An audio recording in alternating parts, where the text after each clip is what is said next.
Okay, so random thought. You know how in a lot of horror movies, there's the idea that the person sees something in the mirror and the curiosity gets to them, so they peek, and they see something for a split second and kind of startles them. Imagine an alternative to that scene where they think they catch something, they do kind of that like glance and then that pause, and normally that pause means that they're going to look again.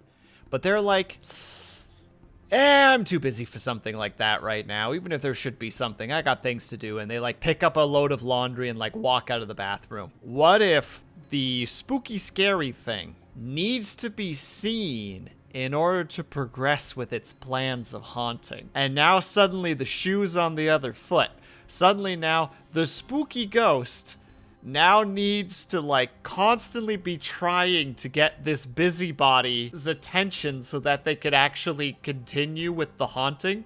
You know, like all of a sudden it goes from just like the menacing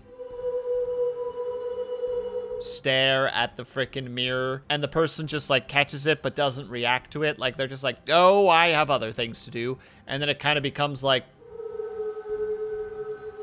you know, just a little bit of movement so that it draws their attention. But slowly over time, they become more desperate. And it starts becoming more just like... And then just like arms flailing and moving around as this thing is just desperately trying to get attention. And the busybody just is not paying attention to them.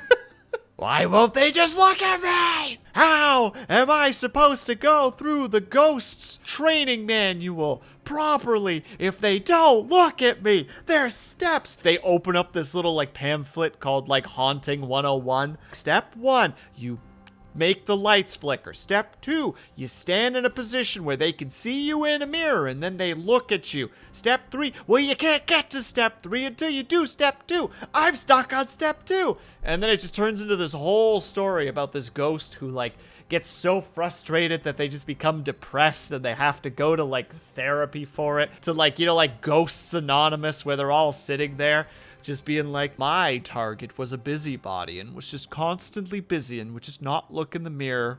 And everyone's just like, oh, even that just isn't the story of us all. There's just a muttering and camaraderie. And then the ghost learns that they don't need to haunt in order to feel fulfilled, because that was the whole situation all along.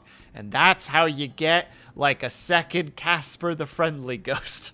Anyway, so that's my idea for a new ghost movie. Starts out as a horror, and then it becomes like a supernatural slice of life that turns into like a bit of a comedy, and then ends in a really heartwarming way. Hollywood, hire me. I have so many ideas.